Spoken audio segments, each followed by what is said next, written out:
Bom, gente, falemos agora sobre os ácidos nucleicos. Então, com relação a estas moléculas, é bem fácil perceber de que, quando se tratam dos ácidos nucleicos, as duas moléculas únicas e exclusivas desse processo são as moléculas de DNA e RNA.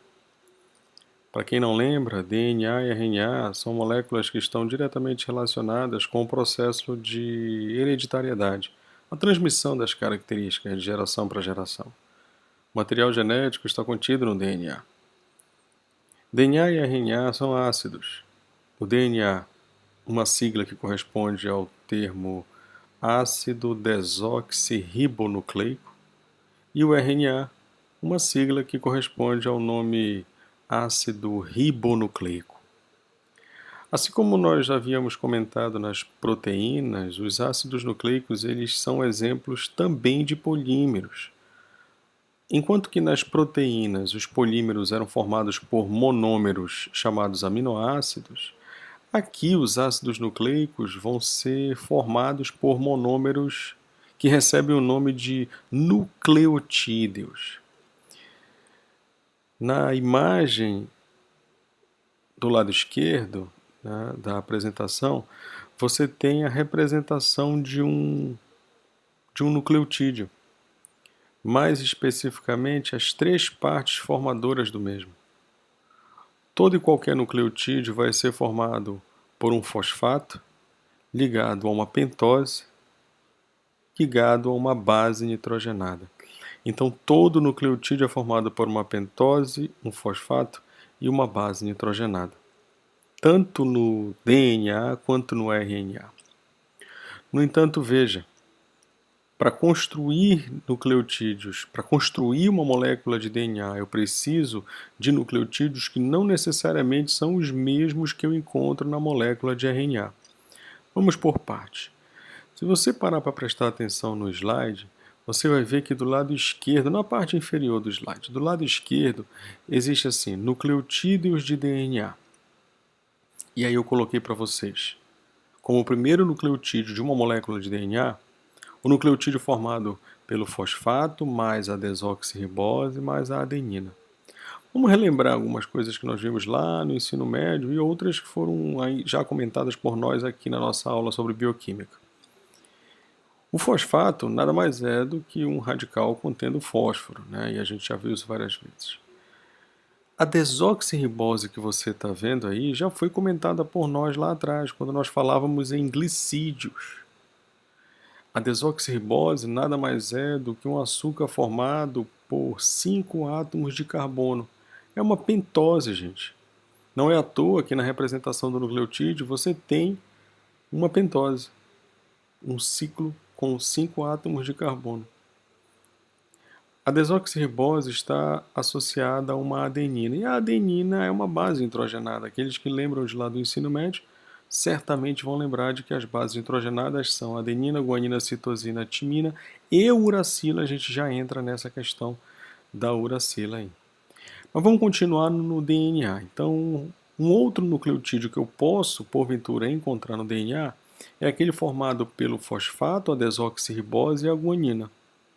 Um outro tipo seria o fosfato, a desoxirribose e a citosina. E, por último, o nucleotídeo formado pelo fosfato, pela desoxirribose e pela timina.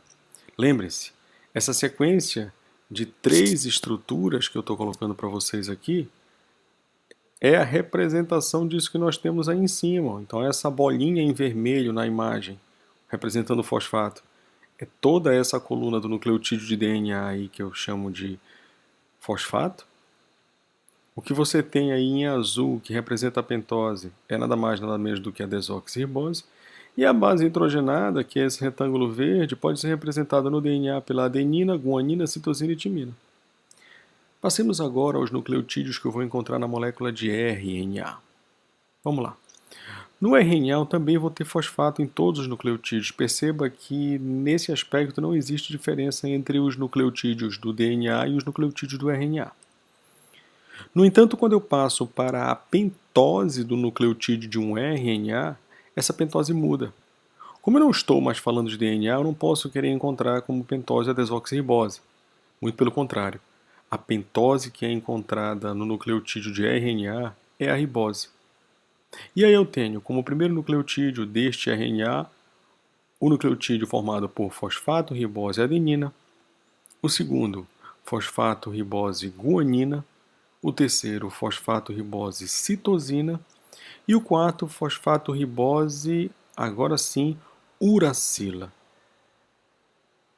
Os menos atenciosos, no início, devem ter achado que a única coisa que distingue o nucleotídeo de DNA do nucleotídeo de RNA é a pentose, quando na verdade eu tenho como pontos de distinção entre o nucleotídeo de DNA e o nucleotídeo de RNA não só a pentose, mas também uma base nitrogenada em especial, especificamente a timina e a uracila, na verdade. Então, ou a timina para nucleotídeo de DNA, ou uracila para nucleotídeo de RNA. O que eu estou querendo dizer é, da mesma forma que eu não vou encontrar ribose no DNA, eu não vou encontrar uracila.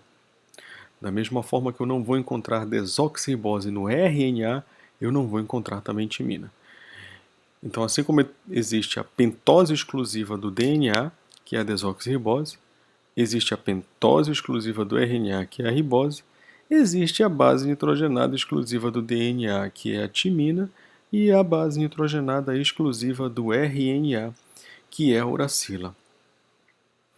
Perceba na imagem ao lado, mostrando a molécula de DNA com as suas duas fitas entrelaçadas, semelhantes a uma escada em caracol, como muitas das vezes você já deve ter escutado falar. Perceba que a molécula de DNA é formada por duas fitas. Existem duas fitas que se entrelaçam de uma ponta a outra neste desenho que você está vendo aí. A molécula de RNA, gente, é constituída por uma única fita dessa. Enquanto que o DNA é uma dupla fita formada por nucleotídeos, o RNA é uma molécula de fita simples.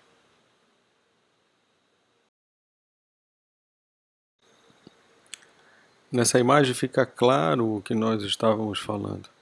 A molécula de DNA é formada por uma dupla fita entrelaçada e a molécula de RNA por uma fita simples.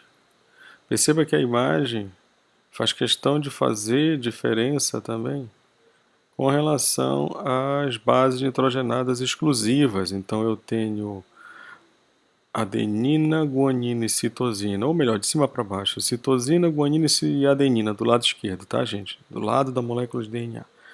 Citosina, guanina e adenina como bases tanto presentes no DNA quanto presentes no RNA. No entanto, a timina é exclusiva do DNA e a uracila exclusiva do RNA.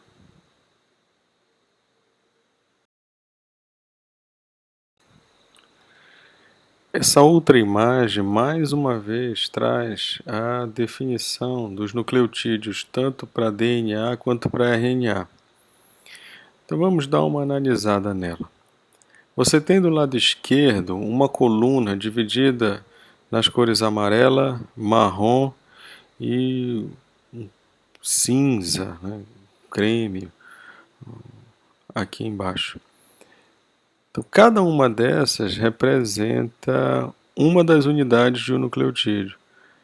A amarela lá em cima representa o grupo fosfato, facilmente identificado aí pelo elemento químico, o P. Abaixo eu tenho a região representada pela cor marrom da coluna, que diz respeito às estruturas formadoras do nucleotídeo, mais especificamente os açúcares, os carboidratos, as pentoses. E aí é facilmente identificado. Eu peço desculpa a vocês, mas a imagem que melhor ilustrava essa organização no momento era uma imagem que estava em inglês. Então, eu peço desculpa por estar usando essa imagem, mas vamos ver o que dá para a gente tirar daqui, tá? Então perceba, mais uma vez, voltando aqui para essa parte onde estão as estruturas em marrom aqui, tá? Eu tenho para o RNA a primeira, E aí você vai ler facilmente aqui ribose, né? E ao lado para o DNA a desoxirribose, que aqui está na forma de 2-desoxirribose, que é particularmente a forma correta mesmo de escrever. Mas não tem problema, vocês podem continuar usando desoxirribose. Então, ribose e desoxirribose são os açúcares dos ácidos nucleicos. Desoxirribose do DNA e ribose do RNA. E aí aqui vai uma curiosidade com relação a estes nomes. Então a ribose, um açúcar de 5 carbonos, né, do jeito que você está vendo aqui, uma pentose, um carboidrato. Mas imagine que se eu pegasse essa ribose e de algum ponto da mesma fizesse a retirada de um oxigênio, essa ribose poderia ser muito bem classificada, após essa retirada de um oxigênio, como uma desoxirribose, ou seja, uma ribose que perdeu um oxigênio. Pois, gente, o termo desoxirribose ele é oriundo da palavra ribose pela retirada de um oxigênio. Se você for analisar, as pentoses neste caso aí, tanto a ribose quanto a desoxirribose são muito parecidas. Muito parecidas. Exceto pelo fato de que a desoxirribose, lá naquela parte de baixo ali, ó, onde eu deveria ter dois radicais OH, ou seja, um OH em um carbono e um OH em outro carbono, duas hidroxilas, como a gente chama, ou oxidrilas, eu só tenho uma. Na desoxirribose, nessa parte inferior, especificamente nestes dois carbonos aqui, ó, carbono 2 e 3, eu só vou ter hidroxila em um deles. No outro, onde era para ter um grupamento OH, tem apenas um átomo de hidrogênio. Ou seja, o que foi que houve? Perdeu-se um oxigênio. A ribose perdeu um oxigênio. O que antes era ribose, agora é ribose sem um átomo de oxigênio. Agora é desoxirribose. E aí a gente passa para a última parte desta coluna aqui, que é essa parte em creme, cinza, e talvez a gente tenha que passar um tempão aqui para eu realmente conseguir entender que cor é essa. Mas o que interessa é que essa parte aqui representa as bases nitrogenadas. E aí vamos com calma. Eu tenho aqui a adenina, a guanina, a citosina, a timina e a uracila. Todas elas estão aqui. Mas, Mauro, eu não estou entendendo, porque a uracila está junto com a citosina e a timina, e a guanina está junto com a adenina. Por que isso? Se você parar para perceber, uracila, citosina e timina, que são as três primeiras que estão aqui em cima, laranja, verde um pouco mais claro e verde escuro, todas as três apresentam uma fórmula molecular muito parecida, com ligeiras distinções, ligeiras diferenças. A mesma coisa acontecendo para a guanina e a adenina lá embaixo. Adenina e guanina, né? De cima para baixo, adenina e guanina. Muito parecido o que acontece também com elas. A adenina com 2 ciclos de anéis e a guanina também com 2 ciclos de anéis. O que isso quer dizer? Significa dizer, gente, que elas têm propriedades parecidas. Ou seja, uracila, citosina e timina são postas todas dentro do mesmo grupo que nós chamamos de pirimidinas. Pirimidinas. PPPI, pirimidinas. Enquanto que a adenina e a guanina integram um outro grupo, que é o grupo das purinas. Então eu teria bases púricas e bases pirimídicas. As bases púricas seriam aquelas representadas pela adenina e guanina. Em alguns livros vocês vão encontrar que as bases púricas são aquelas que compartilham os grupamentos das bases nitrogenadas adenina e guanina. Apresentam os núcleos das purinas. Enquanto que as bases pirimídicas seriam aquelas que compartilham o núcleo das pirimidinas. Então, uracila, citosina e timina. Por isso essa distinção aí, gente.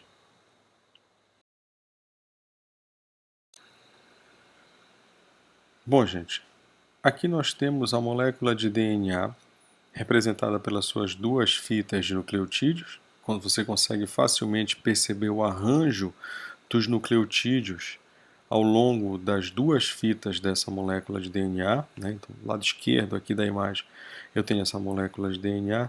Perceba que as fitas estão sendo representadas por setas em azul. Todo mundo consegue perceber? Essas duas setas em azul. A seta da esquerda está apontando para baixo e a seta da direita está apontando para cima. Existe uma numeração nestas setas, né? Então eu preciso que vocês acompanhem aqui comigo. A seta da esquerda, ela tem na parte de cima uma numeração de 5 linhas e na parte de baixo, né, a parte de baixo da seta da esquerda, uma numeração de 3 linhas. Vocês estão conseguindo perceber isso aí? 5 linhas na parte de cima, 3 linhas na parte de baixo. Quando você passa para a seta da direita, aí as coisas se invertem, né? O que era na esquerda 5 linhas lá em cima, na da direita é 3 linhas. E o que era na da esquerda lá embaixo, 3 linhas, na da direita passa a ser 5 linhas. O que dá para tirar daí de imediato? De imediato que dá para se dizer que a molécula de DNA, as fitas que formam a molécula de DNA, não são paralelas. Não são paralelas. Por mais que pareça, não existe um paralelismo aí entre as fitas que compõem a molécula de DNA. Mas, Mauro, eu não estou conseguindo entender esses arranjos que aqui estão sendo apresentados. Veja, se você for analisar do lado esquerdo e do lado direito desta molécula de DNA, ou seja, associado a cada uma dessas fitas, eu tenho os nucleotídeos. Que veja, vamos lá. Na fita da esquerda, vamos começar de cima para baixo. Na fita da esquerda, eu tenho um radical fosfato, todo mundo consegue identificar o P, o Pzinho lá em cima. Tá? Então eu tenho um P ligado a esse P, não sei se você está vendo, existe uma estrutura com 5 pontas, com um S lá dentro, já viram? Sim? Então essa estrutura nada mais é do que a pentose, o açúcar do DNA, essa é a desoxirribose. Então esse nucleotídeo é um nucleotídeo formado pelo fósforo, pela desoxirribose, e veja o que está se ligando a essa desoxirribose no lado direito dela. Uma ligação saindo daqui do lado direito da desoxirribose, eu tenho uma adenina, né, aí representada por uma base nitrogenada em roxo e a letra A. Vocês conseguem visualizar isso? Então eu tenho em uma das fitas da molécula DNA fósforo, desoxirribose e adenina, e ligado a este nucleotídeo através da adenina, só que na outra fita, eu tenho, vamos lá comigo, uma timina. Conseguem perceber que está havendo uma ligação entre a adenina de uma fita e a timina da outra? Né? Porque veja, a gente já percebeu lá no início que dentro da molécula de DNA, somente as bases nitrogenadas é que vão variar, né, gente? Só as bases nitrogenadas é que vão variar. O fosfato e a desoxirribose vão se manter iguais ao longo de toda a molécula de DNA. Então vamos lá, vamos dar uma olhadinha como é que acontecem essas ligações entre as bases nitrogenadas das duas fitas da molécula de DNA. Perceba, as duas fitas só estão unidas porque as bases nitrogenadas se conectam. Adenina se ligando com timina, obviamente bem baixo, né, gente? Olha, timina se ligando com adenina, né? Inclusive tem um quadrado aí mostrando isso. Terceira interação, de cima para baixo, tá, gente? Terceira interação, guanina com citosina. Quarta interação, de novo, adenina com timina. E por último, citosina com guanina. Por que eu tenho esses dois quadrados? Então eu tenho um quadrado não, tá, gente? Perdão, um retângulo. Por que eu tenho esses dois retângulos? Um retângulo aí envolvendo a interação timina-adenina e mais abaixo um outro retângulo envolvendo a interação citosina e guanina. Porque eles estão ampliando essa ligação no lado direito da imagem. Vamos analisar o primeiro retângulo, a interação timina-adenina. Dá uma olhada para a parte ampliada do lado direito. A timina em verde e a adenina em roxo. Vocês conseguem perceber entre elas as ligações com a participação do hidrogênio? Né? Tá dando para ver aí, ó. Então tem a participação do hidrogênio nessas ligações, o que acaba de confirmar o que já havia sido dito anteriormente, de que as bases nitrogenadas elas se unem nas moléculas de DNA através de ligações do tipo pontes de hidrogênio, tá, gente? São essas ligações que estão unindo aí a timina e a adenina, são as pontes de hidrogênio. No outro retângulo, na interação citosina e guanina, existe uma ligeira diferença, que é o fato de que não são apenas 2 ligações por ponte de hidrogênio, e sim 3 ligações. O que isso significa? O que significa, gente, é que entre guanina e citosina, e obviamente, né, vice-versa, citosina e guanina, você sempre terá 3 ligações do tipo ponte de hidrogênio, será uma tripla ligação entre essas bases nitrogenadas, e entre adenina e timina e vice-versa, timina e adenina, você sempre terá ligações duplas.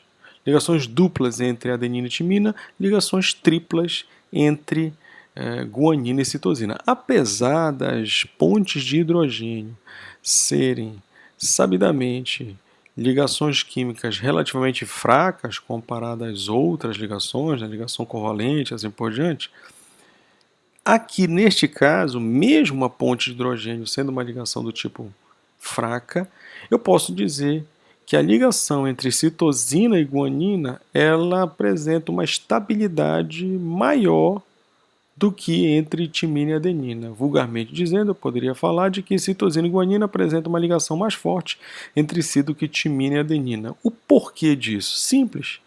Pelo simples fato de que entre citosina e guanina existem 3 ligações e entre timina e adenina existem apenas 2. Então, regiões ricas em guanina e citosina na molécula de DNA são regiões muito mais estáveis no que diz respeito a essa união das 2 fitas da molécula de DNA. Perfeito?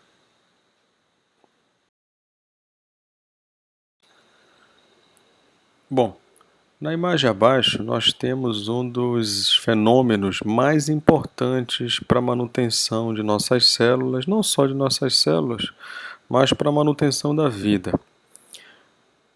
A imagem que você tem nesse slide representa o processo de replicação da molécula de DNA. Mas como assim replicação? Replicar, gente, é a duplicação da molécula de DNA.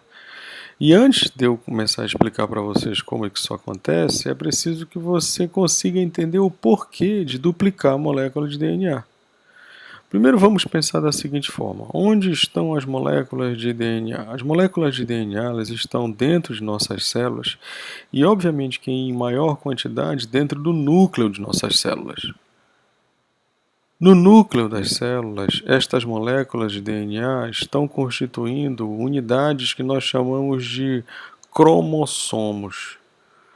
Mais à frente você vai ver comigo que na verdade o cromossomo nada mais é do que a molécula de DNA combinada com proteínas. Ou seja, se existe dentro de uma célula humana, uma célula que possui o número total de cromossomos da espécie, 46 cromossomos, significa dizer que ali dentro existem 46 moléculas de DNA. Dentro daquela célula existem 46 moléculas de DNA. O cachorro que você tem na sua casa tem como número total de cromossomos dentro de uma célula do animal 78 cromossomos. Então significa dizer que dentro desta mesma célula que tem 78 cromossomos existem 78 moléculas de DNA constituindo esses cromossomos. Perfeito. Como que isso ocorre? Como esta duplicação, e obviamente agora, sabendo que DNA e cromossomo na verdade são basicamente a mesma coisa, como que isso estaria relacionado, por exemplo, com fenômenos de divisão celular por mitose ou meiose, coisas que vocês viram há pouco tempo lá no ensino médio, a mitose como uma divisão celular que tem como objetivo a multiplicação de células e a regeneração de tecidos, e a meiose, uma divisão celular que tem como objetivo a produção de gametas no processo de reprodução sexuada. Como que a replicação do DNA, aqui vista por nós nessa imagem, como que a duplicação do material genético está relacionada com a divisão celular? Bom, isso a gente vai deixar para os nossos encontros, nossos próximos encontros, mais especificamente quando nós falarmos de núcleo e divisão celular, tá, gente? Aqui eu só preciso que você entenda o seguinte: a célula, ela tem seu material genético duplicado para que ela possa realizar processos de divisão celular. Então, essa replicação que você está vendo aí, essa duplicação da molécula de DNA, ela acontece porque se não duplicar, se não replicar a molécula, ou seja, de uma molécula, se eu não transformar em duas idênticas, que é isso que você vê no final, eu não consigo fazer com que a minha célula realize uma mitose ou uma meiose. Então, células não se dividem se o material genético não sofrer duplicação, não sofrer replicação. Mas vamos voltar para a replicação aqui. Perceba, como é que acontece a duplicação ou replicação da molécula de DNA? A molécula de DNA, mais uma vez falando, duas fitas de nucleotídeos dispostos do jeito que você está vendo aí, adenina se combinando com timina, guanina com citosina e assim por diante, fazendo com que as duas fitas se unam. Quando a célula identifica a necessidade de se dividir, ela pega essa molécula de DNA e duplica. Como assim? Semelhante a um zíper, a molécula de DNA vai se abrindo, que é o que você está vendo aí na imagem. E no momento em que ela se abre, as ligações por pontes de hidrogênio que estavam unindo as bases nitrogenadas se quebram, abrindo suas valências e a possibilidade de ligação com novas bases nitrogenadas, que é o que você está vendo representado na terceira molécula. Então, da esquerda para a direita, tá? Primeira molécula, segunda molécula abre, terceira molécula mostra essas setas em laranja que representam a construção das novas fitas de DNA. Então, assim, eu abro a fita de DNA e uso como molde as duas fitas que foram abertas. E construo, baseado nessas duas fitas, outras duas fitas que vão complementá-las. Complementa tanto uma quanto complementa a outra. Aqueles mais observadores já perceberam que nessa terceira molécula aí, né, nesse terceiro estágio do processo, já dá para ver que aquilo que está sendo sintetizado de novo, né, como novo, tanto na esquerda quanto na direita, a partir da abertura do zíper, é idêntico ao que tinha lá no início. São idênticas, essas duas moléculas novas que estão surgindo são idênticas à molécula que está lá no início do processo. No quarto estágio, lá no final, você vê duas moléculas e essas duas moléculas são idênticas entre si e idênticas à molécula que tem lá no início. Ora, mas para que isso? Gente, quando a gente realiza uma divisão celular, por exemplo, por mitose, você pega uma célula e desta uma célula você produz duas, idênticas entre si e idênticas à célula anterior, a célula que existia antes. Então tudo tem que continuar sendo igual. Eu não posso imaginar que as minhas células, por exemplo, da epiderme, que estão frequentemente se dividindo por mitose, ou seja, se multiplicando, novas células estão sendo produzidas, eu não posso imaginar que em um dado momento algumas dessas células começam a ser produzidas com características diferentes da que eu tenho. A bem da verdade, a gente volta a falar disso lá na frente, que em algumas situações isso sim pode acontecer, mas aí eu tenho casos específicos de formação de células novas, e aí tecidos novos, as chamadas neoplasias, eu estou de frente de um caso de câncer, né? Formação de tumores e câncer, quando realmente isso acontece. Mas no normal, o esperado é que isso não aconteça, e que as células que são produzidas sejam sempre iguais entre si e iguais às que existiam antes. Só dá para fazer isso porque a replicação do material genético, ela mantém nas fitas novas as características genéticas que existiam na fita anterior. Veja, manter as características novas não significa dizer que as fitas que são produzidas são, na verdade, iguaizinhas à molécula anterior. Não, não se conserva toda a característica. Veja, eu tinha uma molécula de DNA formada por duas fitas aqui representadas em azul. No final do processo eu tenho duas moléculas de DNA, só que para cada uma dessas moléculas só metade é igualzinho no que diz respeito à origem ao que existia no início, ou seja, somente uma fita azul é que se mantém presente em cada uma das fitas que são produzidas no final do processo. Uma das fitas é azul e laranja e a outra é azul e laranja. Significa dizer o quê? Que conserva nas fitas novas o que existia na fita anterior? Sim, a metade. A metade é conservada e a outra metade é nova, apesar de que a informação genética é a mesma, mas são nucleotídeos novos.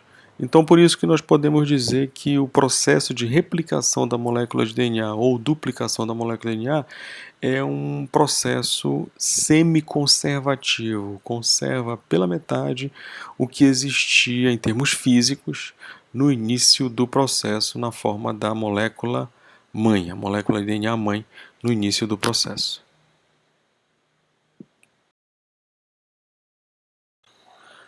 Aqui nós temos o chamado dogma central da biologia celular. O que seria isso? Gente, um dogma nada mais é do que um conjunto de regras, ou então uma regra estabelecida, né?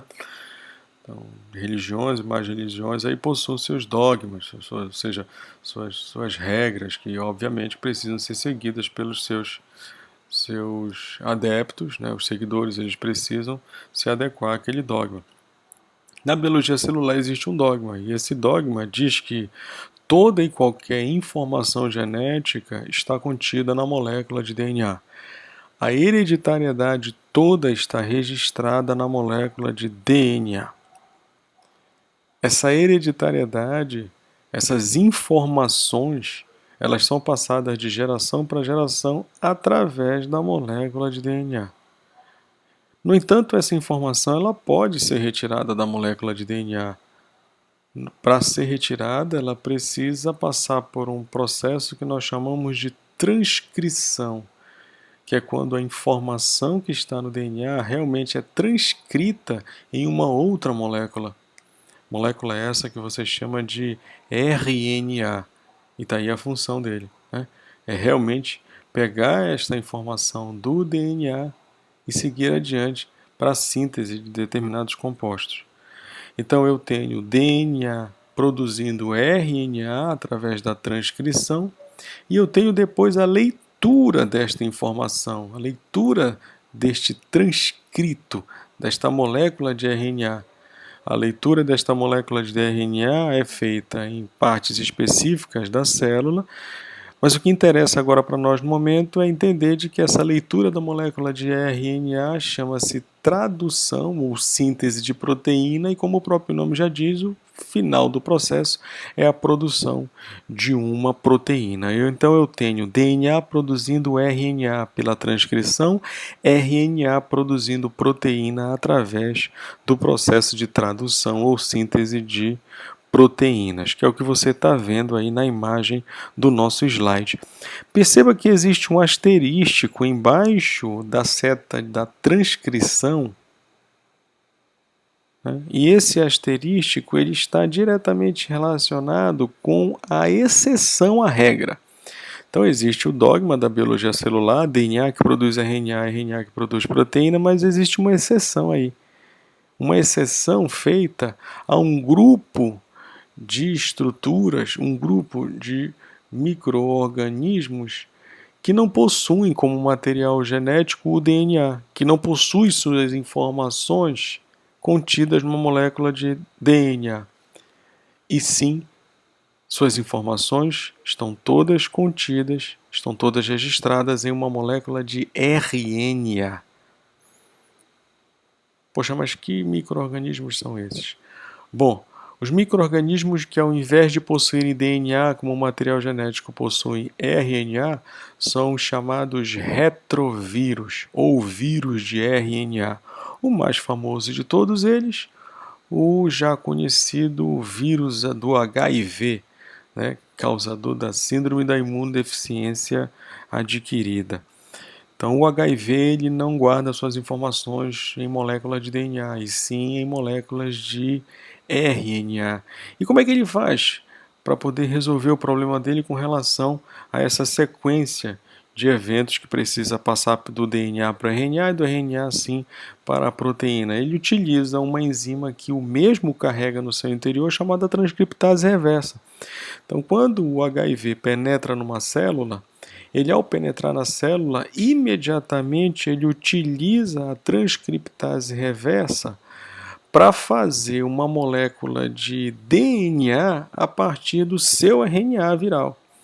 O RNA do vírus HIV serve como molde para ele sintetizar uma molécula de DNA, que a gente chama de cDNA, mas a gente não vai entrar nos méritos agora. Esse DNA viral produzido pelo vírus, a partir de agora, segue o caminho normal do dogma central, produzindo o RNA por transcrição e depois produzindo proteínas por tradução. Então veja que ele apenas adequa o início do processo para poder entrar num esquema muito semelhante ao do dogma central, mas obviamente quebrando o mesmo no início, uma vez que o material genético não está armazenado na forma de DNA.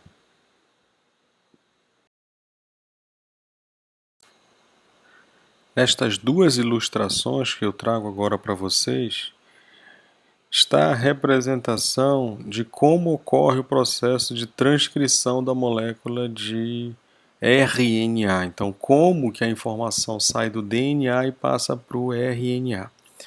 São duas imagens. Na imagem da esquerda, você tem a molécula de DNA, eu preciso que você identifique ela.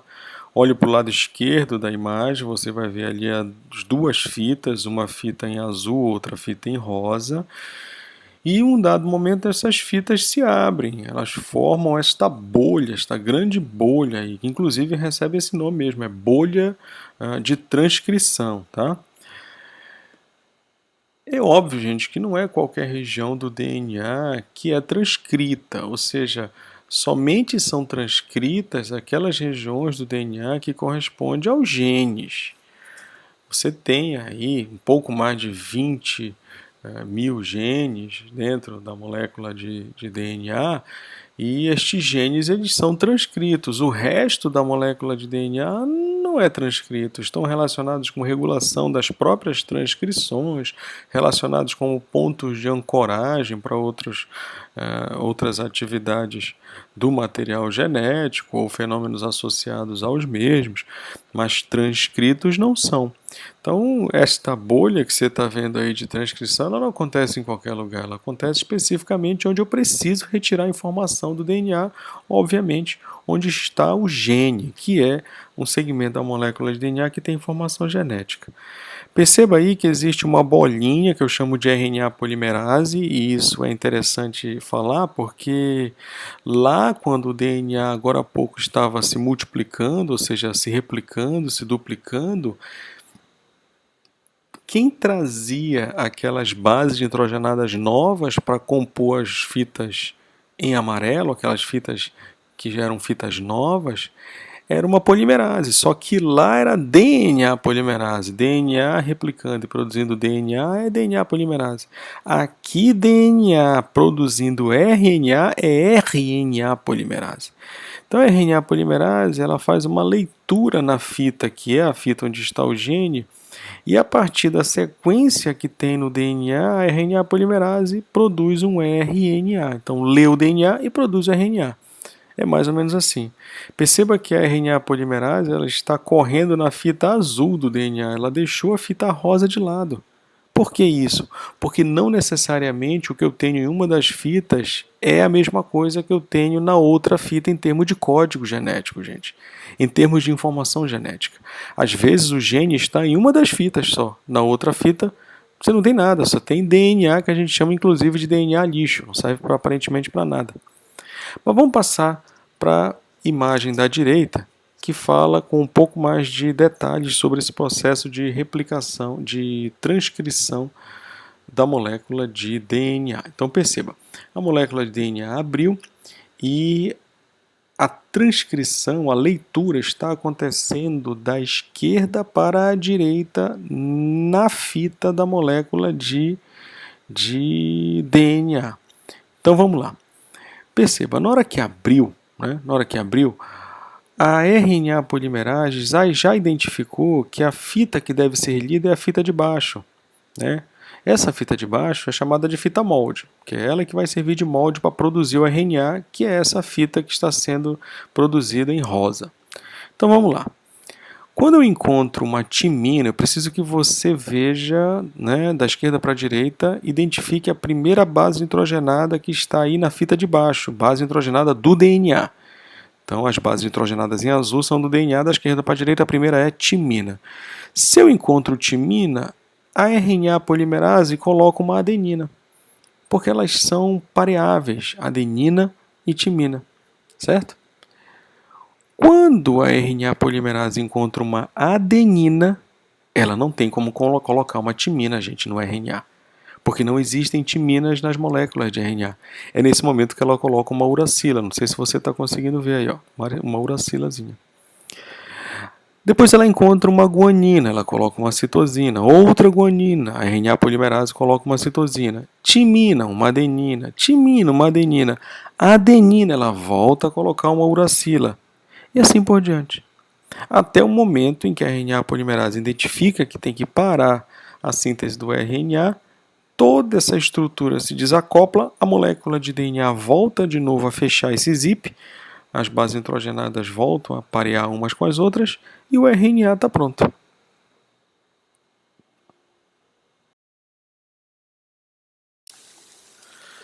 Ainda sobre a transcrição do RNA, gente, é necessário comentar de que não existe somente um tipo de RNA. Né? Basicamente, nós temos 3 tipos de RNA, são os principais. Existem até outros, mas esses aqui seriam os principais. Eu tenho o RNA mensageiro, que como o próprio nome já diz, é o que carrega a informação genética que estava no DNA, é o mensageiro da informação genética. Eu tenho o RNA transportador, que mais uma vez, como o próprio nome já diz, ele vai ser responsável por transportar alguma coisa. Gente, no final de tudo isso, o que eu estou querendo é produzir uma proteína. Lembrem-se do dogma, agora há pouco comentado por nós, onde eu tinha DNA produzindo RNA e RNA produzindo proteína. Proteínas são constituídas por monômeros chamados de aminoácidos. Então eu tenho que ter aminoácido lá no final da brincadeira para produzir a proteína. Quem transporta os aminoácidos na hora de construir as proteínas é um RNA. É o chamado RNA transportador, é o RNA que transporta os aminoácidos para a síntese da proteína. E por último aí, representado por esse fiozinho, esse segmento em vermelho, eu tenho o RNA ribossômico, que é um RNA que se combina com proteínas para produzir uma organela citoplasmática, ou seja, uma estrutura que tem no interior das células, que é de fundamental importância para fazer a leitura do RNA mensageiro, o primeiro que nós falamos. Então, o ribossomo, que é produzido a partir de RNA ribossômico, ele faz a leitura do RNA mensageiro. Ele não só faz a leitura do RNA mensageiro, como ele consegue apresentar RNA mensageiro para RNA transportador. E aí, quando a informação do RNA mensageiro bate com a informação que o RNA transportador carrega, o aminoácido está pronto para ser utilizado para construir a proteína. Então, na verdade, está tudo relacionado aqui. RNA mensageiro, RNA transportador e RNA ribossômico. São os principais RNAs que são produzidos por transcrição a partir da molécula de DNA, tá, gente? Aí eu trago para vocês aqui, gente, uma informação um pouco mais técnica com relação a essa questão da transcrição do RNA. Perceba que nessa imagem eu tenho a representação de uma grande célula, onde esse retângulo lilás que você está vendo aí, em tom de lilás, né? Ele representa o núcleo da célula e a parte em creme como um todo representa o citoplasma da célula. Dentro do núcleo, lá em cima, tem a representação de uma molécula de DNA com várias regiões, né? Da esquerda para a direita eu tenho uma região verde, uma azul, uma região, creio eu que isso aqui seja laranja, depois eu tenho uma outra em azul, numa tonalidade um pouco diferente, mais uma em marrom, uma outra também em azul, um pouco mais escuro, e por último uma região em vermelho. Tudo isso na molécula de DNA. Né? Bom, não sei se você está conseguindo perceber, mas algumas dessas regiões estão sendo chamadas de exon, outras estão sendo chamadas de intron. Está dando para perceber isso daí? O que significa isso? Significa dizer, gente, que mesmo dentro de um gene, digamos que essa aqui seja uma região do DNA que possui informação genética, ou seja, é um gene. Mesmo dentro de um gene, existem regiões do gene que vão ser transcritas na forma de RNA e outras que não vão ser. como assim? Quando eu pego essa molécula de DNA e realizo a transcrição dela, eu produzo um transcrito que eu chamo de transcrito primário. É esse que você está vendo bem embaixo, né? Então tem o número 1zinho em vermelho e bem embaixo o primeiro transcrito, o transcrito primário. Perceba que ele tem, na sua totalidade, uma coloração verde, né? Mas com dois intervalos, um em um tom de, creio eu que seja marrom claro, e o outro marrom, né? Marrom escuro, provavelmente dito. E embaixo, a mesma sequência tem estas regiões em marrom retiradas. Vocês conseguem perceber que elas estão sendo removidas da sequência de RNA? Quando esse RNA sai do núcleo e entra no citoplasma, que é essa parte creme, né, essa parte amarela da figura, só tem segmento verde, não tem mais nada marrom. Se o que tinha de marrom foi embora. Por que isso? Porque estas regiões em marrom, lá em cima no DNA, são definidas como introns. E os introns precisam ser removidos antes do RNA sair do núcleo da célula. Essa remoção de introns, deixando apenas os exons de um determinado transcrito, recebe o nome de splicing. Splicing em inglês significa cortar, excisar. O splicing está diretamente relacionado com a manutenção de alguns compostos durante o processo de metabolismo celular. Então, a ativação de alguns genes, desativação dos genes, aumento na expressão de genes. Então, geralmente, isso está relacionado com a ação promovida por RNAs que são sintetizados ou proteínas que são sintetizadas depois de tudo isso, através da retirada de introns ou não, né, dentro do processo normal de transcrição das moléculas de RNA. Então, a grosso modo, o que você tem exons e introns fazem parte das regiões de um determinado gene, mas no momento da transcrição, geralmente os introns são retirados e ficam apenas os exons. Tá? Então, é isso que você está tendo aí nesse esqueminha. Você tem a retirada dos introns e a permanência dos exons, que vão compor, propriamente dito, o transcrito maduro, aquele que já pode ir para o citoplasma da célula. Perfeito?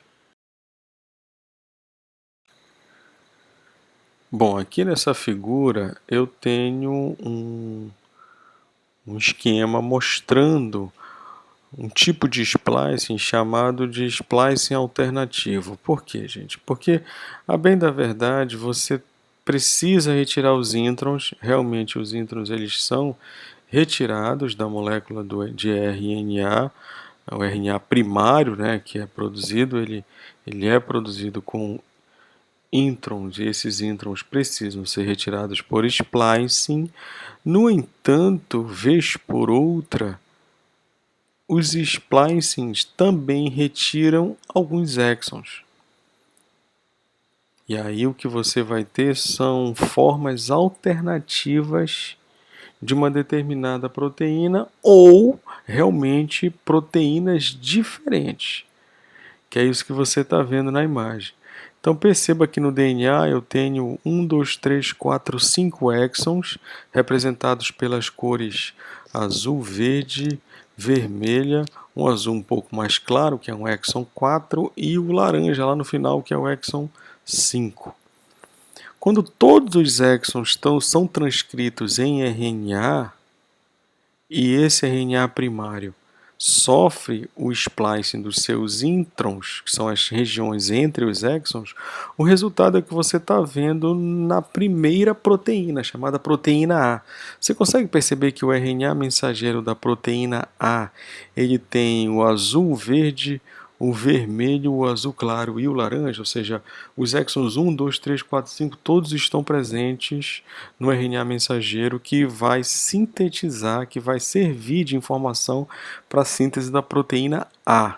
Vocês conseguem perceber isso?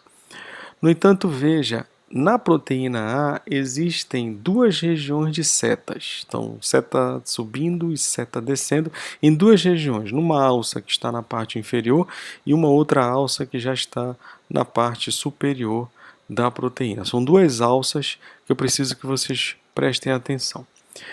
Vamos passar para o segundo tipo de splicing, que é o splicing da molécula que está ao lado, né? Do lado direito. Quando você olha para o RNA mensageiro dessa molécula, ele não tem 1, 2, 3, 4 e 5. Muito pelo contrário, ele só tem 1, 2, 4 e 5. Alguma coisa aconteceu com o exon vermelho, o exon número 3. O que aconteceu é que houve um splicing alternativo que não só retirou os introns, mas também retirou o exon de número 3. Resultado, uma conformação nova na proteína. É a proteína B. É a proteína que perdeu essa alça inferior que você viu agora há pouco na proteína A. Mas vamos passar para mais um outro caso, que é a última proteína, é a última transcrição da imagem. Então vamos lá. Eu tenho nessa última transcrição os exons no RNA mensageiro 1, 2, 3 e 5. Alguma coisa aconteceu com 4, aquele exon pequeno, né? O exon 4 é marcado aqui em azul claro.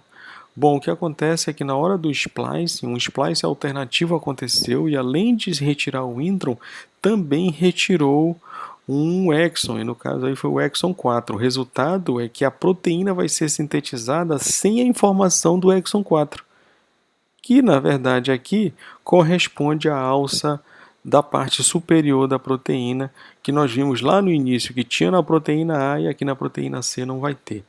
São 3 tipos de proteínas produzidas a partir da mesma sequência de DNA, gente.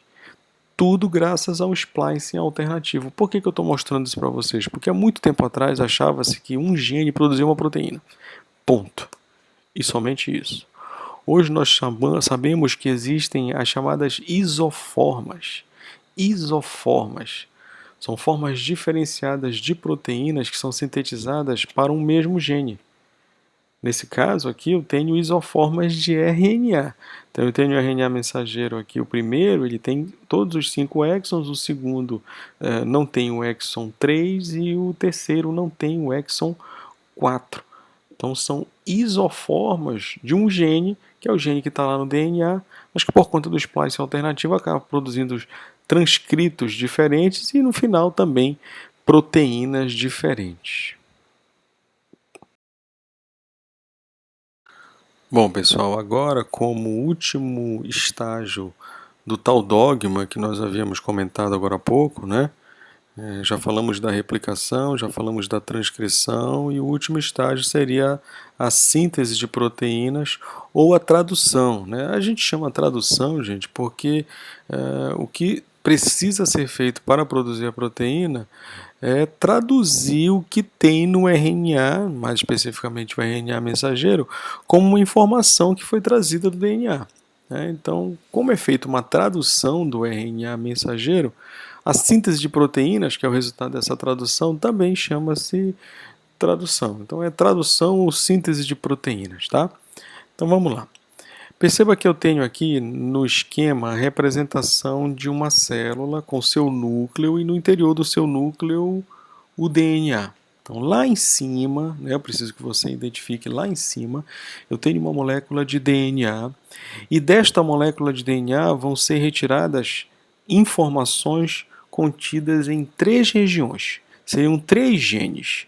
Então, uma região aí de onde está sendo retirada uma informação em vermelho, uma outra região do DNA de onde está sendo retirada uma informação em laranja e, por último, né, na ponta direita do DNA, uma região do mesmo de onde está se tirando uma informação em azul. Tá? Os mais observadores já devem ter percebido que para o laranja e para o azul não está acontecendo amadurecimento do RNA, né? O RNA não está passando por nada parecido com o splicing, né? As retiradas de introns que a gente viu agora há pouco, mas isso parece estar acontecendo com o vermelho. É isso mesmo, tá, gente? Isso acontece porque o vermelho, o RNA em vermelho que foi produzido é o RNA mensageiro. É aquele que inicialmente é produzido com introns e depois esses introns precisam ser retirados por exons, transformando um RNA primário e imaturo em um RNA mensageiro propriamente dito. Os outros RNAs, o RNA em laranja e o RNA em azul, são RNAs que vão constituir os ribossomos e o RNA transportador, respectivamente. Então, laranja ribossomo e azul RNA transportador. Tanto prova que depois que o laranja e o azul saem do núcleo, aí por estes poros, as imagens que surgem logo após a saída deles são, para o laranja, os ribossomos, que são semelhantes a essas estruturas que mais parecem dois corações de galinha, né? O pessoal aí que curte esse churrasquinho no final de semana, então deve ter lembrado agora aí do coração de galinha. Eu não sei que horas de repente você vai estar escutando essa videoaula, mas se for próximo da hora do almoço eu já te causei um problema, né? E o RNA azul, quando sai do núcleo, ele já sai se transformando em RNA transportador para abraçar os aminoácidos que estão representados por essas bolinhas. Então eu tenho aí, ó, Val, ILE, GLU, MET, GLI, que negócio é esse? É valina, isoleucina, ácido glutâmico, metionina e glicina, são aminoácidos. Então, o RNA transportador transporta aminoácido, tá? E aí, o que é isso em vermelho enorme aí, mano, né? Parece um pimentão gigante no citoplasma da célula. Gente, esse é o ribossomo. Não é à toa que o RNA ribossômico, quando saiu do núcleo, esses dois corações de galinha, né, correram para formar essa estrutura, é o ribossomo. O RNA mensageiro, ele passa por dentro deste ribossomo, gente. E aí é feita a leitura do RNA mensageiro. De tal forma que, à medida que o RNA mensageiro vai caminhando dentro do ribossomo, as regiões do RNA mensageiro, sempre organizadas em trincas, que mais à frente você vai ver que elas se chamam de códons, né? Então, o códon é cada trinca de bases do RNA mensageiro. A cada trinca de base do RNA mensageiro é feita a comparação com o RNA transportador para ver se bate tudo direitinho e assim libera o aminoácido para que seja formada, seja constituída, seja construída a molécula do polipeptídeo ou a molécula da proteína.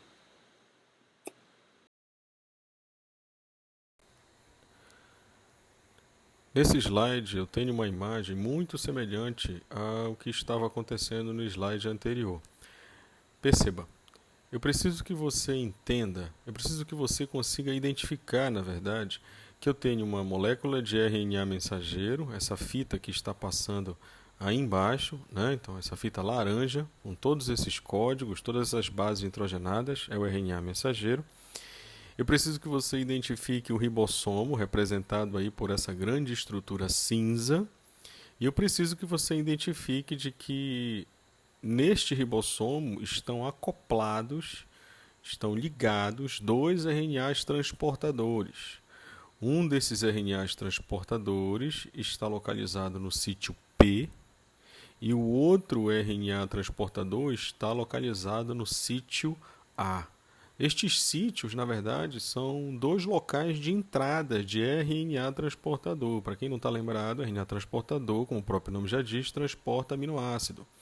Então, o que está acontecendo aí é que o RNA transportador está trazendo aminoácido consigo e está apresentando uma sequência para o RNA mensageiro. Amor, eu não estou entendendo. Bom, vamos pensar da seguinte forma. Esse RNA mensageiro que você está vendo lá embaixo, ele tem a sequência, acompanha comigo, da esquerda para a direita, a sequência do RNA mensageiro. AUG, UUU, GGA, UUC, ACA, GAC, GCU e UCA. Bom, gente, num primeiro momento, isso até pode parecer bastante estranho, né? Tem gente que, inclusive, se recusa a fazer essa brincadeirinha, que nada mais é do que a leitura daquilo que existe numa fita de RNA mensageiro. Bom, o que eu posso dizer para vocês é que é necessário. Essa leitura, vez por outra, ela é necessária. Vou te dar um exemplo. No momento em que eu faço essa leitura, eu a faço sempre de 3 em 3 bases nitrogenadas. Por que eu estou fazendo isso? Porque é desta forma que é feita a leitura no RNA mensageiro. A cada trinca de bases nitrogenadas no RNA mensageiro, eu tenho um códon. Um códon. Neste caso, após a leitura completa, eu pude perceber a existência de 8 códons nesta sequência de RNA mensageiro. O RNA mensageiro ele acabou de vir do núcleo, ele já está pronto, já tiraram os introns, o splicing aconteceu, só tem o exons e agora essa informação genética que o RNA mensageiro trouxe precisa ser traduzida, precisa ser lida. E quem vai ler? O ribossomo. O ribossomo vai fazer essa leitura. E como é que essa leitura é feita? Bom, vamos pensar da seguinte forma. O RNA mensageiro acabou de chegar do núcleo e está no citoplasma. O citoplasma está repleto de ribossomos. Em um dado momento, o ribossomo se aproxima desse RNA mensageiro, acopla neste RNA mensageiro numa subunidade, que é a subunidade que você está vendo aí, onde ele está acoplado, a parte inferior do ribossomo, né? Num sítio que é um sítio justamente de ligação do RNA mensageiro. E aí o ribossomo começa a caminhar por esta molécula de RNA mensageiro. Da esquerda para a direita, à medida que ele caminha, ele consegue fazer inicialmente com que os 2 primeiros códons do RNA mensageiro se localizem exatamente embaixo dos sítios P e sítios A. Como assim? Acompanha comigo. Embaixo do sítio P, eu tenho o códon de número 1, contendo a sequência AUG. Embaixo do sítio A, aí no ribossomo, né, nessa estrutura em cinza, embaixo do sítio A, existe a trinca UUU. Existe o códon número 2, UUU. Por que ele faz isso, gente? Porque colocando os 2 primeiros códons embaixo dos sítios P e A, o ribossomo possibilita de que o RNA transportador, ao entrar nos sítios P e sítio A, carregando os aminoácidos na outra extremidade, possa fazer uma apresentação dos seus anticódons. Eita, Mauro, agora eu não estou entendendo mais nada. Vamos com calma. Enquanto que a cada 3 letrinhas do RNA mensageiro eu tenho um códon, no RNA transportador eu também tenho 3 letrinhas. E essas 3 letrinhas, essas 3 bases nitrogenadas que existem no RNA transportador, elas recebem o nome de anticódon. E aí vamos dar uma pensada, se no RNA mensageiro eu tenho códon e no RNA transportador eu tenho o anticódon, existe alguma relação entre eles aí. Sim, gente, existe. Por que eu tenho códon e tenho anticódon? Porque, na verdade, eles precisam ser apresentados, um para o outro. E como eles são apresentados? Da seguinte forma. Perceba que a primeira letra do códon do RNA mensageiro, do códon número 1, RNA mensageiro, é a letra A. É a base nitrogenada adenina. Eu tenho a sequência AUG. O que seria complementar a AUG com relação a RNA? Bom, gente, lá no DNA vocês viram que a adenina possuía uma base que era complementar à mesma, ou seja, que fazia ligação com a mesma, que era a timina. Então a adenina acaba sendo complementar à timina. Mauro, então eu deveria ter uma timina no anticódon, já que no códon eu tenho uma adenina? Não, gente, não dá para ter no anticódon, ou seja, um complementar de adenina, no anticódon ter uma timina, porque a timina não é uma base nitrogenada presente em RNAs. Lembre-se, o que eu tenho aí em cima, fazendo esse pareamento com o RNA mensageiro embaixo, o que eu tenho em cima segurando o aminoácido lá na ponta, é um RNA transportador. Então, é RNA sendo comparado com RNA. Então, RNA mensageiro embaixo sendo comparado com RNA transportador dentro do sítio P. Então, se eu tenho adenina no RNA mensageiro, no RNA transportador, esse que está dentro do sítio P, eu tenho que ter uma uracila. Né? Não dá para ter timina, eu tenho a uracila, que é a base que substitui a timina no RNA. Vamos continuar. Né? A segunda letrinha, a segunda base nitrogenada do códon do RNA mensageiro é a uracila. Vocês conseguem ver aí? Uracila. O que seria complementar a uracila? Bom, eu acabei de ver com o Mauro que a uracila substitui a timina no RNA. Se a timina era complementar à adenina, uracila, que substitui a timina no RNA, também vai ser complementar à adenina. Perfeito. Então, se eu tenho U no RNA mensageiro, no RNA transportador, ou seja, no anticódon do códon, no anticódon eu vou ter A. Terceira base nitrogenada do RNA mensageiro do primeiro códon. Você está vendo uma guanina, né? Todo mundo está vendo G aí. AUG, terceira base do códon número 1 no RNA mensageiro. Se eu tenho G no códon, no anticódon eu vou ter C. E aí segue. Da mesma forma que a gente sempre viu desde lá do DNA. Se eu tiver C no RNA mensageiro, eu vou ter G no RNA transportador. Se eu tiver A no mensageiro, eu vou ter U no transportador. Se eu tiver U no mensageiro, eu vou ter A no transportador. Perceba que isso vai acontecer ao longo de toda a molécula de RNA mensageiro. Tanto prova que quando eu saio do sítio P e passo para o sítio A, existe um outro RNA transportador carregando um aminoácido lá em cima que você está vendo na forma de PHE, né? PHE, na verdade, é porque está representado aí em inglês, mas o PHE aí é a fenilalanina, é o aminoácido fenilalanina. E o aminoácido fenilalanina ele é carregado por um RNA transportador cujo anticódon sempre vai ser esse que você está vendo aí embaixo, ó. AAA. O anticódon do RNA transportador que carrega a fenilalanina é AAA. E aí, olha só o que eu tenho lá embaixo. No códon do RNA mensageiro, eu tenho U. Então, U como códon corresponde a AAA no anticódon.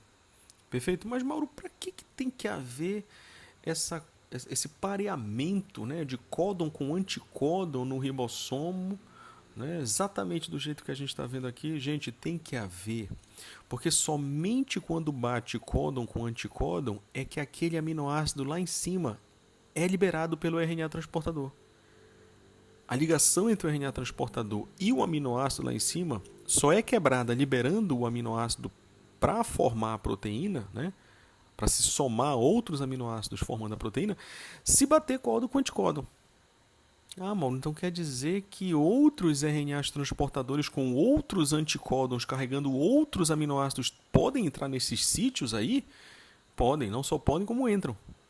Mas quando entram, precisam ter seu anticódon pareado com o códon. Se não parear anticódon com códon, pode esquecer. Do mesmo jeito que o RNA transportador entra, ele sai. Só vai liberar o aminoácido quando o RNA transportador tiver seu anticódon equivalente ao códon do RNA mensageiro. Gente, é semelhante a uma leitura. Pessoal que é um pouco mais experiente, né? A gente antigamente costumava dizer aqueles que nasceram há bastante tempo, já que viveram muito, né? Hoje em dia a gente pode dizer que eles são mais experientes.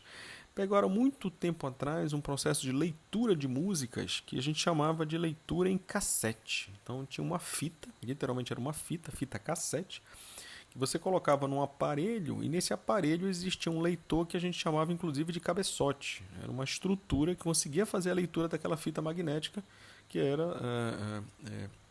resultava num som audível, né? A música que você estava escutando.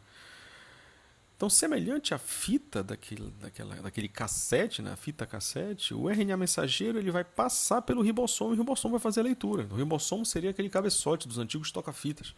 Um negócio bem antigo, estou entregando, obviamente, aqui boa parte da minha idade, mas se você não conhece, né, você não sabe o que você perdeu, realmente, é um negócio bastante interessante, ter que fazer a música voltar depois utilizando uma caneta Bic.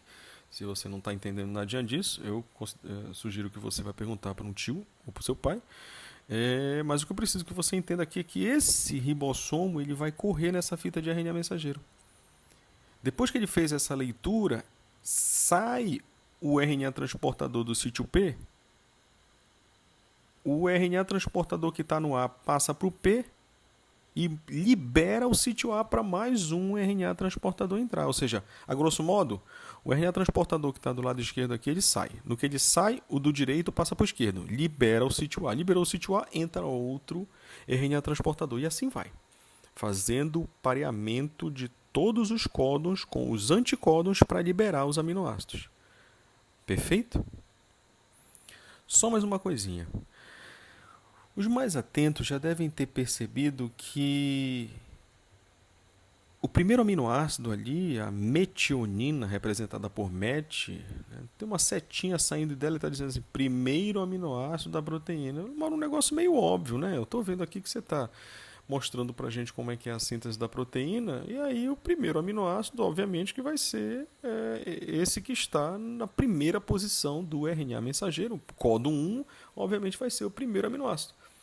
Não, gente, na verdade, o que a imagem está tentando trazer para você aí é a informação de que toda e qualquer proteína será iniciada pelo aminoácido metionina. É regra. Toda e qualquer proteína se inicia a sua estrutura primária, para quem lembra, né, que a gente comentou agora há pouco, a estrutura primária, que é aquela estrutura linear da proteína, contendo somente aminoácidos, sempre será iniciada pelo aminoácido metionina. Ah, Mauro, então quer dizer que o primeiro códon de um RNA mensageiro que vai sintetizar uma proteína sempre será o códon AUG, que é o que eu tenho ali embaixo? Perfeito, raciocínio perfeito, está perfeito. Realmente, todo e qualquer códon que inicia a síntese de uma proteína responde pelo códon AUG, que é o códon referente à metionina. Ah, entendi. Então isso é regra, regra, não vai mudar, não vai mudar, certo?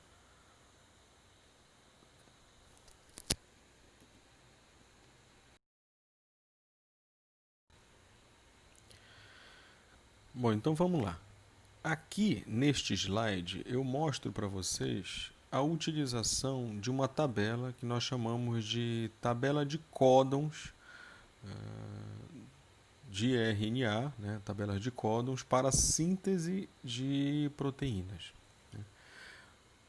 Para que é isso? Bom, se você parar para perceber, essa tabelinha é uma tabelinha que tem do lado esquerdo aqui, bem do lado esquerdo, está escrito assim, primeira letra. Primeira letra e refere-se às bases nitrogenadas uracila, citosina, adenina e guanina. De cima para baixo, todos estão conseguindo perceber que eu tenho UCAG. Então, para o U eu tenho uma linha, né? Então, mas com uma linha, amor, eu estou vendo aqui, na verdade, para o U aqui eu tenho um quadrado do lado com U, C, U, A, U, G. Gente, tudo bem, realmente, você tem todas essas sequências para o U. Mas tudo isso está dentro de uma linha só. Né? Então, é uma linha para esse quadrado com esses U's todinho aí que tu falastes. Do lado direito mais um outro quadrado, do lado direito mais um outro quadrado, do lado direito mais um outro quadrado e no final mais um outro espaço onde eu tenho de cima para baixo U, C, A, G. Né? Tudo isso dentro da linha do U. É mesmo? É isso mesmo. Aí vamos passar para a linha do C, bem baixo, né? Então, de novo, do lado esquerdo da tabela, encontro o C. E aí o C, do lado direito do C eu tenho um quadrado com CUU, CUG, CUA, CUG, tá vendo aí? Né? Aí do lado direito mais um outro quadrado com CCU, CCC, CCA, CCG. Do lado direito mais um outro quadrado com CAU, CAC, CAA, CAG. E por último, o último quadradinho aqui, que é CGU, CGC, CGA e CGG. Né? Para finalizar mesmo, dentro dessa linha do C, eu tenho mais uma vez um espaço onde de cima para baixo eu tenho UCAG. Tá vendo? E isso vai se repetir, tá? Esse UCAG vai se repetir ao longo de todas as outras duas linhas, tanto a linha do A quanto a linha do G. Eu não estou conseguindo entender, Mauro, esse negócio de linha. Lembra? Começa olhando aqui para o lado esquerdo da tabela, está escrito primeira letra. E a primeira letra, ou você vai ter o U de cima para baixo, ou o C, ou o A, ou o G. Certo? Bom, vamos passar para outra parte. Então, aqui em cima eu tenho a segunda letra. Tá vendo a segunda letra? E da mesma forma que aconteceu agora há pouco, a segunda letra aqui em cima, você poderá escolher entre U, C, A e G. Onde é que tu estás vendo, Mauro, esse negócio de U, C, A, G? Gente, bem embaixo de onde está escrito segunda letra. Embaixo de onde está escrito segunda letra, eu tenho U, da esquerda para a direita, U, C, A, G. A terceira letra vai estar do lado direito da figura. Do lado direito de toda essa tabela, bem do lado direito, está escrito aqui em azul, terceira letra. E que terceira letra é essa, Mauro? Terceira letra, você começa de cima para baixo aqui, ó, né? U, C, A, G, todo mundo já viu? Né? Tá escrito terceira letra em azul, você sobe mais um pouco, quebra um pouquinho aqui para a esquerda, tá aqui, ó, U, C, A, G, embaixo, U, C, A, G, de novo, embaixo, U, C, A, G, e embaixo de novo U, C, A, G. Então estas vão ser as terceiras letras que eu vou escolher.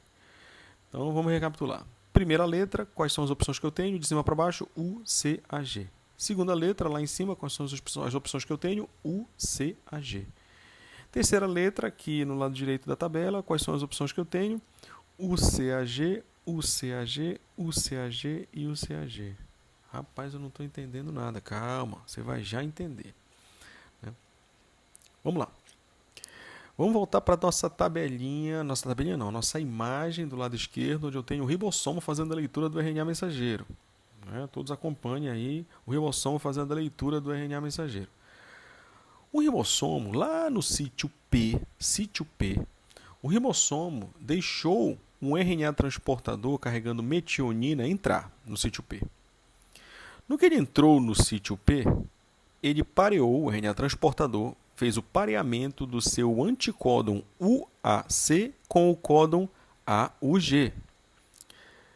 Nesse momento ocorre o pareamento, porque está perfeito esse pareamento, A do mensageiro com U do transportador, U do mensageiro com A do transportador, G do mensageiro com C do transportador. Ou, se você preferir, A no códon, U no anticódon, U no códon, A no anticódon, G no códon, C no anticódon. Tudo perfeito, então lá em cima o aminoácido metionina pode ser liberado. Gente, a mesma coisa, obviamente que com uma sequência diferente, vai acontecer para o códon número 2. O códon número 2, UUU, ele é correspondente ao anticódon AAA e o aminoácido que vai ser liberado lá em cima é a fenilalanina. Aí a gente passa para o códon de número 3. O códon de número 3, se você parar para perceber, ele corresponde à trinca GGA. Todos conseguem perceber aí? A trinca GGA. Mas Mauro ainda não entrou no sítio A do ribossomo. Eu não consigo saber qual é o RNA transportador que vai encontrar com esse códon, né? Que aminoácido esse códon vai possibilitar a formação. Não sei. Não, mas eu consigo saber antes mesmo do RNA transportador se apresentar dentro do sítio A, e aí consigo o aminoácido grudado na parte superior, e aí sim descobrir a que aminoácido corresponde o códon 3. Eu consigo saber antes mesmo disso acontecer. Como? Através da tabela que você está vendo aqui do lado direito. A tabela de códons do RNA. Mas dá, Mauro? Dá para fazer. E a gente vai fazer agora. Vamos lá. O códon de número 3 tem que sequência de bases nitrogenadas? Vamos lá. G, G, A. Primeira base, G. Segunda base, G. Terceira base, A. Então vamos lá, grava isso aí. Primeira base, G. Segunda base, G. E terceira base, primeira base, G. Segunda base, G. Terceira base, A. GGA. Vamos lá. Dá uma olhadinha para a tabela aqui, né? Tabela dos códons do RNA. A primeira letra aqui do lado esquerdo, primeira letra do códon, qual é? G. Você acabou de falar para mim que a sequência é GGA. Então, primeira letra G, segunda letra G, terceira letra A. Primeira letra G, onde é que ela está, G? Lá embaixo, certo? Lá embaixo, G. Segunda letra, vamos lá para cima. Segunda letra, qual é a segunda letra? G. Já encontraram o G? Aqui o G, lá na ponta, lá na ponta. Nesse momento, você vai precisar pegar a linha da primeira letra. Primeira letra não foi G? Está lá embaixo G, né? Primeira letra.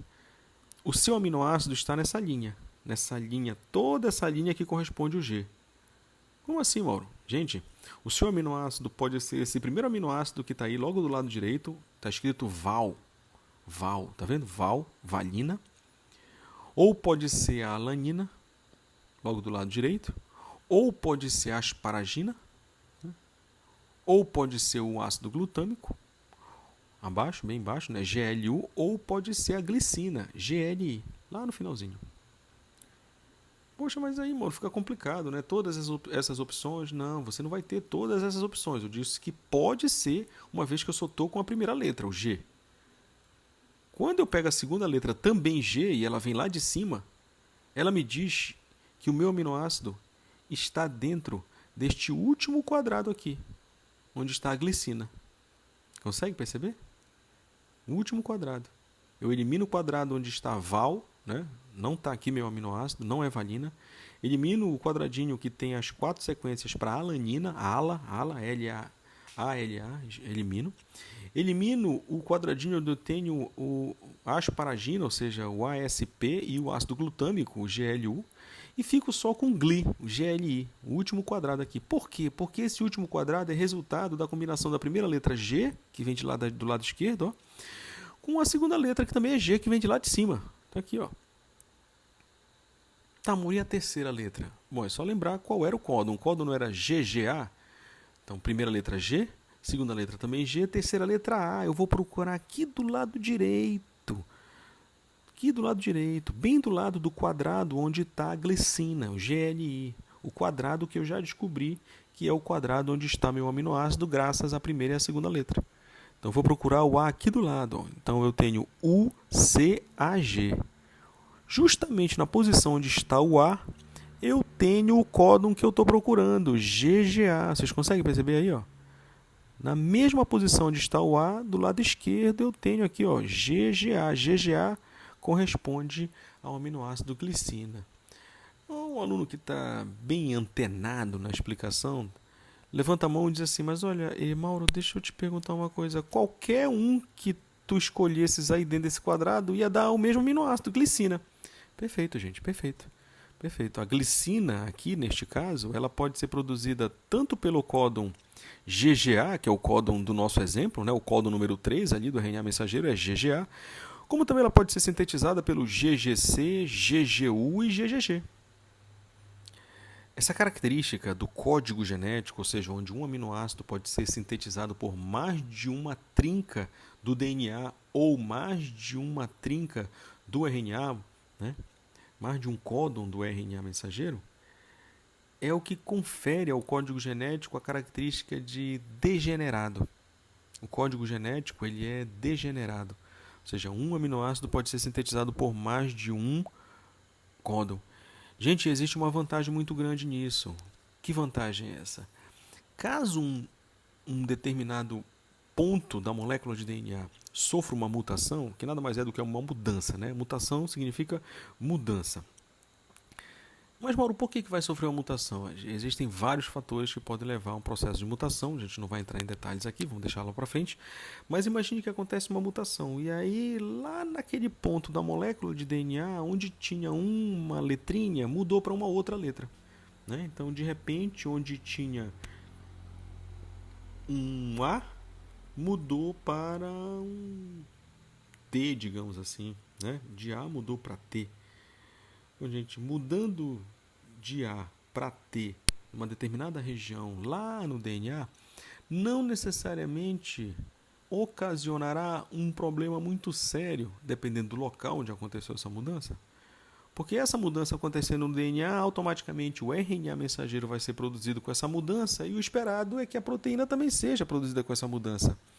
No entanto, como o código genético ele é degenerado, talvez essa mudança no DNA não gere a produção de um aminoácido novo. Veja, olha o que está acontecendo aqui. Se eu tenho GGU, eu produzo glicina. Mas se eu tiver GGC, eu também produzo glicina. Significa dizer o quê? Que se essa mutação aconteceu na terceira base nitrogenada de um DNA que vai corresponder à terceira base nitrogenada de um códon, é possível que eu não tenha problema. é possível que eu ainda produza o mesmo aminoácido. E lembrem-se, não mudar o aminoácido significa manter a estrutura da proteína. Mudar o aminoácido é seríssimo.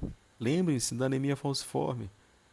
Então, a simples mudança de um aminoácido causa uma mudança de conformação na proteína que você conhece como hemoglobina, e essa mudança gera todo o transtorno relacionado à patologia sanguínea da anemia falciforme ou sinclemia. Então, graças à característica de degenerado do código genético, uma mutação pode ser que não altere o aminoácido sendo produzido lá no final da síntese de proteínas, graças à característica de degenerado do código genético. Uma outra coisa que eu queria mostrar para vocês é que existem 3 códons, ou seja, a combinação de 3 letrinhas aqui, que ao invés de terem um aminoácido ligado a elas, tem o termo parada. Procura para mim aí, olha, agora que você já é um expert no uso dessa tabela, né? Procura para mim o códon UAA. UAA. Então vamos lá. Primeira letra U, aqui do lado esquerdo, encontramos U lá em cima, né? Segunda letra também, segunda letra A, né? Vamos procurar a segunda letra lá em cima, está aqui, já encontrei o A. Opa! A terceira letra A aqui no lado direito, encontrei o A, está aqui. Poxa, amor, mas o A do lado não tem aminoácido nenhum, tem parada. Rapaz, interessante que embaixo do UAA tem o UAG, também está parada. E do lado, no quadrado do lado, o UGA também é parada. Que diacho é isso, rapaz? Significa dizer, gente, que toda vez que esse ribossomo, essa estrutura cinza que você está vendo aí, essa estrutura cinza que está percorrendo toda a extensão do RNA mensageiro, quando esse ribossomo encontrar um códon UAA, um códon UAG ou um códon UGA, termina a síntese da proteína. Por que termina a síntese da proteína, gente? Porque esses códons não correspondem a aminoácidos. E como eles não correspondem a aminoácidos, o RNA que carrega o aminoácido, nesse momento, não tem como exercer sua atividade. Então, são códons que estão no RNA mensageiro que significam stop, significam parada do processo de síntese da proteína. Nesse momento, o que você tem é a separação do RNA mensageiro, dos ribossomos e dos RNAs transportadores, e aí realmente cada um vai para sua casa e a proteína já foi sintetizada.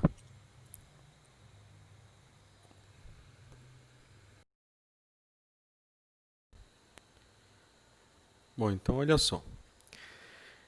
Nesse outro slide, eu trago para você mais uma vez aquilo que nós havíamos comentado há alguns slides atrás, quando falávamos em proteínas, onde eu mostrei para você como acontecia a ligação entre os aminoácidos para formarem a proteína, para formarem um polipeptídeo. Agora há pouco eu acabei de mostrar para vocês como que os aminoácidos vão sendo colocados um atrás do outro e o que faz com que um determinado ponto tenha que ter um determinado tipo específico de aminoácido. Ou seja, a sequência correta dos aminoácidos ela está diretamente relacionada com a sequência que veio de lá do DNA. A receita para você construir a tua proteína, para você colocar os aminoácidos na sequência correta, vem de lá do DNA. Ele pega essa receita, ele coloca no RNA, manda o RNA para o citoplasma, no citoplasma o ribossomo faz a leitura do RNA e aí os aminoácidos são colocados na sequência correta.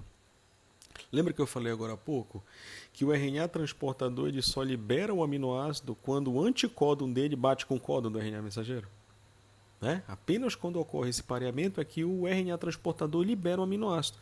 Agora sim, gente, um RNA transportador liberou um aminoácido. Aí o ribossomo continua correndo no RNA mensageiro, né? Continua correndo na fita.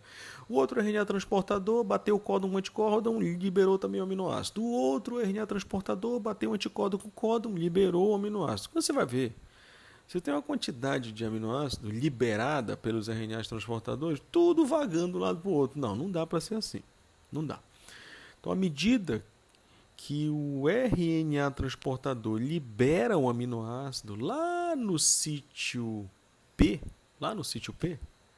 esse aminoácido já está fazendo uma ligação com um aminoácido posterior a ele.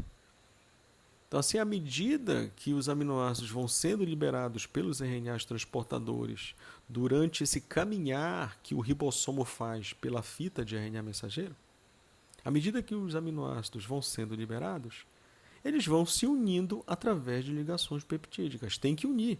Você tem que construir esse colar de contas, sabe esse colar de pérolas, onde cada bolinha representa um aminoácido? Você tem que construir esse colar de pérolas. Como qualquer outro colar, onde você tem essas unidades, eles precisam ser unidos uns aos outros. Nesse caso aqui, você os une pelas ligações peptídicas. Então, a ligação entre um aminoácido e o outro é a ligação peptídica. Aqui na imagem, mais uma vez eu trago para vocês a ligação entre os aminoácidos, a ligação peptídica. Perceba que eu tenho o aminoácido 1 e aminoácido 2. Aí na imagem, o aminoácido 1 está compartilhando lá do seu grupamento carboxil ou carboxila. Mauro, não lembro disso. Dá uma olhada para lá. O aminoácido número 1, na sua porção do lado direito dele, existe um grupo, que a gente chama de grupamento, né? Onde eu tenho o carbono ligado a um oxigênio, né? E depois a um hidrogênio do lado de cima. E esse mesmo carbono, esse mesmo C ligado embaixo ao oxigênio por duas ligações. Então, é um composto que a gente chama de C-OOH, o grupamento carboxil, grupamento carboxila. É um grupamento que define os ácidos orgânicos, né? Então, isso aí é um ácido, tá? Por isso o aminoácido, né, gente? O amino está justamente no radical amina, lá do outro lado do aminoácido, né? NH2, então nitrogênio ligado a dois átomos de hidrogênio. Mas vou voltar para o lado direito do aminoácido 1. Lado direito do aminoácido 1. Não esquece, a gente está olhando para o aminoácido 1. Lado direito dele eu tenho C-OOH. Perceba que o OH de cima, o oxigênio, tracinho, hidrogênio, OH, de cima, está se combinando com o H, ou seja, o hidrogênio do outro aminoácido, do aminoácido número 2. Esse hidrogênio que está sendo compartilhado no aminoácido número 2 é um hidrogênio do grupamento amina. Ou seja, a ligação peptídica acontece entre o grupamento carboxil de um aminoácido e o grupamento amina do outro aminoácido. Como assim, Mauro? Do jeito que você está vendo, formando uma molécula de água. Onde, Mauro, que tem molécula de água? Conta comigo. Eu tenho um oxigênio do aminoácido 1, eu tenho um hidrogênio do aminoácido 1 e eu tenho um hidrogênio do aminoácido 2. Até onde eu lembro, isso aqui é H2O, ou seja, dois átomos de hidrogênio e um átomo de oxigênio. Agora, né, você entende, para aqueles que ainda passaram batido lá na explicação sobre proteínas, agora você entende por que toda vez que ocorre a síntese de uma ligação peptídica, ou seja, uma ligação entre aminoácidos, ocorre a liberação de uma molécula de água, porque vai sair daí uma molécula de água. Tem que sair daí a molécula de água. Tá? Tanto que na figura abaixo, eu tenho o dipeptídeo, ou seja, né, os dois aminoácidos unidos, pela ligação que se formou ali. Ó, tá? Se você olhar na ponta da seta, está escrito assim, ó, ligação peptídica. Na ponta da seta tem uma nuvem verde, e nessa nuvem verde uma ligação entre o carbono de um aminoácido e o nitrogênio do outro aminoácido. E, Mauro, cadê o OH de um e o H do outro? Não está mais aí, gente. Está aqui do lado direito. Escrito, inclusive, embaixo dele, água. Para não dizer que é mentira minha. H2O, água. Em resumo, meu querido, toda vez que ocorre a síntese de uma ligação peptídica, ocorre a liberação no meio de uma molécula de água. E aí eu vou te fazer a seguinte pergunta. Se um polipeptídeo ou uma proteína possui na sua constituição 1000 aminoácidos, quantas ligações peptídicas formam essa proteína? Tempo. Já pensaste? Igual esses programas de auditório? Não, a gente não tem tempo para isso. Então presta atenção. Se eu tenho numa proteína ou polipeptídeo 1000 aminoácidos, o número de ligações peptídicas é o número de aminoácidos menos um. Eita, Mauro, mas isso é matemática, rapaz. Isso aí é um negócio complicado para mim. Não, gente, presta atenção. Se eu tenho dois aminoácidos, como é o que você está vendo aqui, para unir esses dois aminoácidos eu só preciso de uma ligação. Ou seja, se eu tenho dois aminoácidos, quantas ligações peptídicas eu tenho na formação deles? O número de aminoácidos menos um. Dois aminoácidos menos um, uma ligação peptídica. Ah, Mauro, continuo sem entender. Então vamos lá. Três aminoácidos. Para unir três aminoácidos de forma linear, tá, gente? O último não vai precisar unir com. Eu não estou fazendo uma pulseira. Tá? Não estou criando uma pulseira. Eu estou criando um colar de contas, só que aberto. Não vou fechar eles. Não vou colocar no pescoço de ninguém. Tá? É linear. O processo é linear. Então, se eu tenho três aminoácidos, para unir esses três aminoácidos, eu pego o primeiro junto com o segundo e o segundo com o terceiro. Três aminoácidos, quantas ligações? Duas. 1000 aminoácidos, 999 ligações. Agora, para matar, né, para tirar o 10, se eu tenho 1000 aminoácidos numa proteína, num polipeptídeo, eu vou ter 999 ligações peptídicas. E quantas moléculas de água foram sintetizadas para produzir essa proteína? Bom, aí, né, é parecido com a história de qual a cor do cavalo branco de Napoleão, né? Pô, acabei de te dizer que o número de ligações peptídicas é igual ao número de moléculas de água que foram produzidas. Se eu tenho 999 ligações peptídicas formando uma proteína de 1000 aminoácidos, 999 ligações peptídicas equivale a 999 moléculas de água que foram produzidas. Pronto. Matou. Tá ok? É isso, gente.